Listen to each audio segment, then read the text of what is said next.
안녕하세요. 우리 친구들 반갑습니다. 언더쭈와 함께하는 이제 마지막 개념 시간 되겠습니다. 1차 함수와 1차 방정식이라는 단원의 제목으로 이제 1차 함수도 마무리하는 시간이 되겠죠?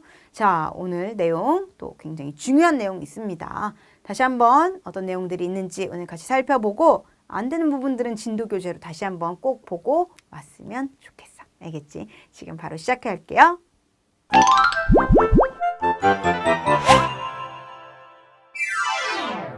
자, 첫 번째 내용은 1차 함수의 식과 활용되겠습니다. 그래서 1차 함수의 식을 우리가 어떤 조건을 보고 구해줄 수 있어야 하는데 1차 함수라는 건 직선으로 그려지기 때문에 다른 말로 이제 고등학교 가게 되면 직선의 방정식이라고도 이야기를 합니다. 직선의 방정식을 y는 어쩌고저쩌고 써준 게 바로 이제 1차 함수다라고 보면 되는데 일명 그래서 직방 되겠어. 많이 들어봤지? 직방. 직방에는 4가지 조건이 있습니다. 자, 첫 번째, 기울기와 y절편이 주어질 때. 1차 함수라는 거 y는 ax 플러스 b야. 기울기 x, y절편으로 쓸 수 있기 때문에 바로 y는 ax 플러스 b로 해서 기울기와 y절편을 할 때 식을 얻어줄 수 있는 거. 가장 기본이 되고 너무 쉽기 때문에 이건 잘 나오지 않지요. 자, 두 번째, 기울기와 한 점의 좌표를 알 때라고 얘기를 했습니다. 자, 그래서 기울기가 a고 다음 점을 지나간다 라고 얘기를 해준다면 기울기를 알았으니까 우선은 y는 ax 플러스 b로 놓고 이 점을 지나간다는 건 넣었을 때 뭐한다? 성립한다 라는 걸 통해서 b의 값을 구해주면 a는 이미 알고 있었고 이 식 대입해서 b의 값을 구했으니까 최종적으로 y는 ax 플러스 b의 그래프를 알아낼 수 있다는 얘기죠. 맞지? 그래서 이렇게 기울기와 한 점의 좌표를 알 때도 우리는 뭐다? 1차 함수의 식을 구해줄 수 있어야 된다. 라는 뜻. 그 다음에 세 번째로는 서로 다른 두 점의 좌표를 알려줄 때도 우리는 1차 함수의 식을 구해줄 수 있는데요. 두 점이 주어지게 되면 먼저 기울기부터 구해주어야 되겠습니다. 두 점이 주어지게 되면 기울기를 우리가 구해줄 수 있을 거란 얘기인데 기울기라는 건 x 증가량분의 y 증가량이라고 했기 때문에 어때? x끼리 뺀 것분의 y끼리 뺀 거 x2 빼기 x1분의 y2 빼기 y1 또는 x1 빼기 x2 했으면 y1 빼기 y2 순서만 지켜서 x끼리 뺀 것분의 y끼리 뺀 것으로 기울기를 먼저 구해주셔야 되겠습니다. 맞죠? 그럼 이제 기울기를 알아낸 거잖아. 기울기를 알고 한 점 이상 두 점을 알게 되는 거기 때문에 지금 방금 전에 했던 2번의 내용 기울기 한 점의 좌표를 알 때와 마찬가지로 기울기를 쓴 다음 이 점이나 이 점을 아무거나 대입해서 나머지 b를 구해서 식을 완성하면 되는 겁니다. 될까요? 그래서 기울기를 스스로 구해야 되기 때문에 역시 많이 나오는 꼴 되겠고요. 네 번째로는 x절편과 y절편을 알 때 역시 1차 함수의 식을 구해줄 수 있어야 되는데 x절편이 m이라는 건 m,0을 지난다라는 의미 y절편이 n이라는 건 0,n을 지난다는 의미잖아. 결국에 3번의 내용과 겹친다라는 걸 알 수가 있는 거예요. 두 점을 알려준 거나 마찬가지란 얘기지. 그럼 이때 또 역시 기울기를 구해줄 수 있어야 하는 얘기지. 기울기 m 빼기 0분의 0 빼기 n이라든지 0 빼기 m분의 m 빼기 0으로 구해주고 맞아? 그럼 기울기가 얼마? 마이너스 m분의 n이라는 걸 알 수가 있는 거고요. 그 다음에 기울기 알았으니까 한 점 대입해갖고 나머지 b값 구할 수도 있지만 y절편이 n이라고 이건 바로 나와 있기 때문에 y는 마이너스 m분의 nx 기울기 x 플러스 y 절편으로 이렇게 바로 또 조금 더 3번보다는 쉽게 알아낼 수가 있다는 얘기죠. 될까? 맞지? 그래서 이렇게 4가지 조건이 주어졌을 때 1차 함수의 식을 모두 구해줄 수 있어야 하겠습니다.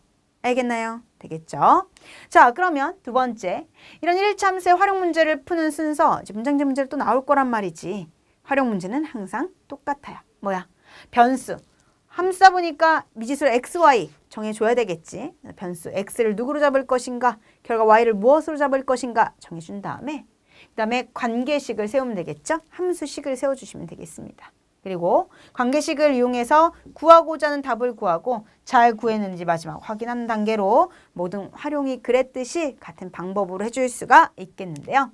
자, 1차 함수의 1차 방정식 한번 이 단원의 제목이기도 한 거 살펴보게 되면 미지수가 두 개인 1차 방정식의 그래프 분명히 y는 x 어쩌고 써진단 말이지. y는 ax 플러스 b. 그래서 미지수가 두 개인 1차 방정식 우리 배웠었거든. 그치? 그때 이 xy 값이 자연산 정수꼴로 주어지게 되면 그래프로 그렸을 때 뜸성뜸성 찍어지는 점으로 나타내지는 그래프가 나오게 될 거야. 그런데 이제 별 말이 없다던가, 아무 말이 없다든가, 그치? 그 다음에 수 전체 집합이다라고 나온다면, 그래프가 직선으로 나온다라는 걸 알 수 있겠죠. 그래서 우리 대부분의 함수는 이제 처음만 이런 거 알려주는 거고, 대부분의 함수는 이제 직선꼴로, 수 전체 범위에서 얘기를 하기 때문에 직선꼴로 나와진다라는 걸 알 수가 있어. 그래서 앞에서 얘기했지만, 이 1차 함수라는 거, 결국에 직선으로 그려지기 때문에, 직선의 방정식이다라고 불러줄 수가 있을 거 아니겠는데, x의 값이 수 전체다라고 했을 때 1차 방정식 ax 플러스 by 플러스 c는 0이다 라고 얘기를 해준다면 얘를 갖다가 우리는 무엇이라고 이야기를 하는 거야? 바로 직선의 방정식이다 라고 이야기를 해줄 수가 있을 거 아니겠지. 될까? 그리고 이걸 갖다가 y는 의 꼴로 정리를 해주게 되면 그게 바로 1차 함수라고 이야기를 해주실 수가 있는 겁니다. 되실까요? 맞죠? 그쵸? 이렇게 해서 직방과 1차 함수 어떻게 정리했냐의 차이지 같은 의미라는 거 알아주시면 되겠고요.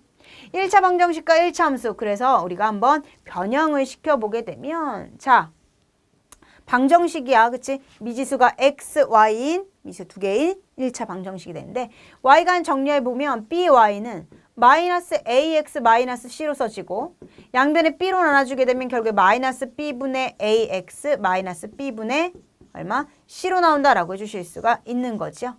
이거와 같다는 얘기지. 됐어? 그래서 이렇게 1차 함수 나타내 줄 수가 있다. 기울기 그 다음에 y절편 이렇게 해줄 수가 있는 거지. 될까? 맞아? 자 그리고 네 번째 좌표축의 평행한 직선이다 라고 얘기를 했는데요. 방정식 x는 숫자, x는 뭐시기 라고 나온다면 x가 어떤 k값을 지나가면서 k,0을 지나면서 무슨 축에 x는 뭐시기라는 건 x값이 고정이라는 얘기이기 때문에 y축에 뭐하다? 평행이다 라고 해줄 수가 있는 거야. 다른 말로 y축의 평행이지만 x축에는 뭐하다? 수직이다 라고 이야기해 줄 수도 있다는 얘기지. 그래서 어떤 점을 지나고 뭐 x축의 수직인 직선을 구하라든지 어떤 점을 지나면서 y축의 평행한 직선으로 구하라든지 라고 나온다면 x는 그 상수 뭐시기 x는 상수꼴로 방정식이 세워진다라는 걸 알 수 있겠고요. y는 l이다 라고 이야기를 했어. 그러면 얘는 0,l 그러니까 y값이 l로 고정이다 라는 뜻이나 마찬가지야. 그래서 얘는 지금 보게 되면 x축이 평행하다라는 걸 알 수가 있을 거란 얘기고요. y축에는 뭐하다라는 걸 알 수가 있어? 바로 수직이다라는 것을 알 수가 있다라는 얘기지. 또 역시 y축의 수직이면서 어떤 점을 지난다 또는 x축이 평행하면서 어떤 0,l을 지난다라고 해준다면 그 그래프는 y는 l, y는 어떤 숫자 이런 꼴로 방정식을 세워줄 수가 있을 거란 얘기야. 맞지? 그 중에서도 이 y는 l로 써지는 것은 함수라고 얘기를 해줄 수가 있습니다. 맞죠?